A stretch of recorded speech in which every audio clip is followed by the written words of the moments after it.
450 বছরের ঐতিহ্য ও পরম্পরায় ছেদ পড়ল। বন দপ্তরের নির্দেশ মতো মকর সংক্রান্তির দিন গোপীবল্লভপুরে ঐতিহ্যবাহী বুলবুলি পাখির খেলা বন্ধ রাখলেন আয়োজকরা। বন দপ্তরের নির্দেশ মতো প্রাচীন অনুষ্ঠান বন্ধ হওয়ায় বিষণ্ণ প্রতিযোগিতায় অংশগ্রহণকারী থেকে শুরু করে বৈষ্ণব তীর্থ গোপীবল্লভপুরের সাধারণ মানুষ। উল্লেখ্য, বৈষ্ণব তীর্থ গোপীবল্লভপুরের রাধা গোবিন্দ জিউ মন্দিরে মকর সংক্রান্তির দিন বুলবুল পাখির খেলার আয়োজন করা হতো। প্রায় 450 প্রাচীন এই উৎসব দুটি বুলবুল পাখির এই খেলা উপভোগ করতেন সাধারণ মানুষ। তবে বন্যপ্রাণ আইনের মাধ্যমে পাখির খেলা বন্ধ করার নির্দেশ দেয় বন দপ্তর।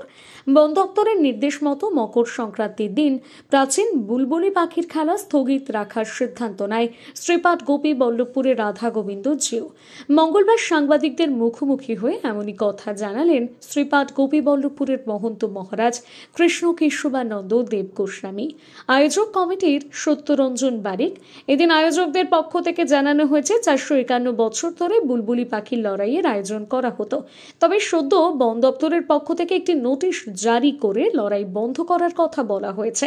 সেই মতো স্থগিত রইল গোপীবল্লভপুরের রাধা গোবিন্দ জিউ মন্দিরের বুলবুল পাখির লড়াই।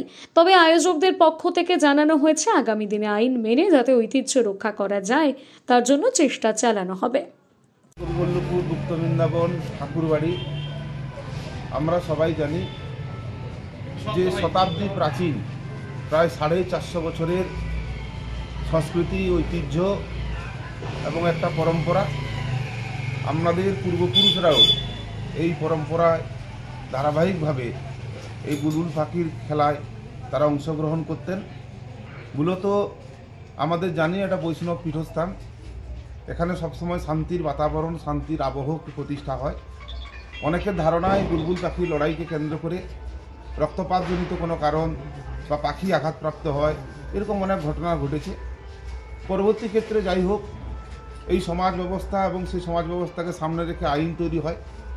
ইতিমধ্যেই যে বন্যপ্রাণী সংরক্ষণ আইন দুভাগে ভাগ করেছে, একটা হচ্ছে 1960 সালে, আর একটা হচ্ছে প্রিভেনশন অ্যাক্ট 1972 ফরেস্ট অ্যাক্ট।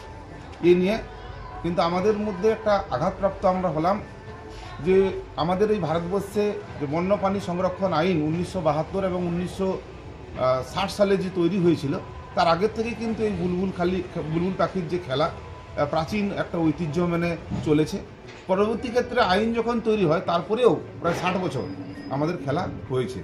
তার মধ্যেখানে এখন যে কোনো অবস্থায় হোক, যেহেতু সরকার বাহাদুর বা বন্যপ্রাণী সংরক্ষণ আইন নিয়ে তাদের হয়তো চিন্তাভাবনা রয়েছে, কিন্তু আমরা তো মানুষ, দীর্ঘ 450 বছরের একটা ঐতিহ্য এবং পরম্পরা এ নিয়ে যে বুলবুল পাখির খেলা আমাদের সারা দেশে আমরা জানি, যতদূর জানা সম্ভব হয়েছে আমাদের, যে প্রায় 17th সেঞ্চুরি আসামের হাজো জেলায় এবং সেখানে যে মন্দির আছে সেই মন্দিরেও আজকের দিনে বুলবুল পাখির খেলা হচ্ছে এবং আমাদের পশ্চিমবাংলায় গোপীবল্লভপুরেই এই খেলা হতো। এ নিয়ে সাধারণ মানুষের মধ্যে একটা উন্মাদনা থাকতো এবং বাইরের থেকে বিভিন্ন পর্যটকরা আসছেন একটা আবেগ নিয়ে যে শ্রীপাঠ গোপীবল্লভপুরে মকর সংক্রান্তির এই পুণ্য দিনে রাধা গোবিন্দ জিউর মন্দির এবং ঠাকুর দর্শনের সঙ্গে সঙ্গেই এই বুলবুল পাখির দর্শনটা তারা করতেন এই খেলায়। তো এটা আমরা এখানকার আদি নিবাসী হিসেবে শ্রীপাঠ গোপীবল্লভপুরে আমরা খুব মর্মাহত হয়েছি এবং আমরা দুঃখিত হয়েছি। এখানে সমবেদনা জানানোর কোনো ভাষা নেই। ইতিমধ্যেই আপনারা যারা এসছেন দেখেছেন কিছু কিছু হাউসি আমরা দেশি কথায় বলি, যারা 1 মাস থেকে বিভিন্ন কর্মক্ষেত্রে যুক্ত থাকেন, কেউ শিক্ষক প্রফেশনে আছেন, কেউ ব্যবসার কাজে আছেন, কেউ শ্রমিক হিসেবেও আমাদের ভারতবর্ষের বিভিন্ন রাজ্যের অন্য প্রান্তে যারা কাজ করেন, তারা কিন্তু 1 মাস এই মকর সংক্রান্তির দিনটাকে তারা লক্ষ্য করেন।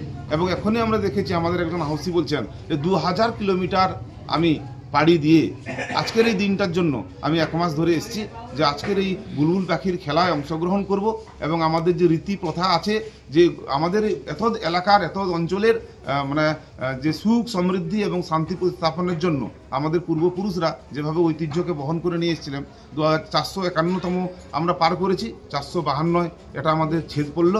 আমরা অবশ্যই সরকারি দৃষ্টিভঙ্গি এবং যে বন্যপ্রাণী সংরক্ষণ আইন আছে তাকে মান্যতা দিয়ে আগামী দিনে এটাকে নিয়ম মাফিক সেই আইন আরও তারা কিছু জিনিস সমীকরণ করুন যে এই খেলাটা যাতে হয়, যাতে কোনো প্রার্থী আঘাতপ্রাপ্ত হচ্ছে কি না, আমার মনে হয় এই বিষয়ে আরও গবেষণা করার প্রয়োজন আছে।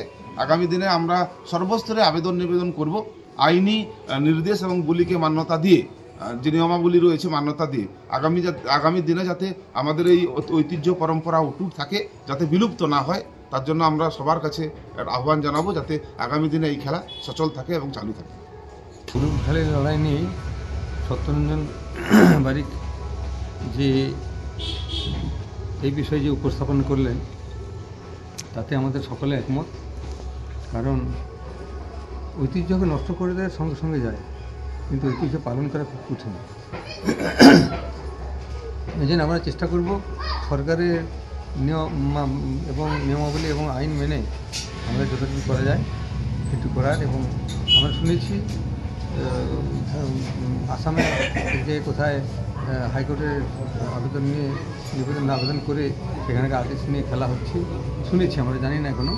তবে আমরাও চেষ্টা করব যদি আইনের কোনো সুবিচার পাই তার মাধ্যমে ওটা করতে পারি। এবং সকলেই খুবই মর্মাহত, সকলেই খুবই মনে দুঃখ পেয়েছেন এইটা কাজের জন্য, কিন্তু উপায় নেই, আমাদের আইন মানতে হবে, আইন মেনে আমরা কাজ করব। এরপরে যদি আমরা সুযোগ পাই তাহলে এটা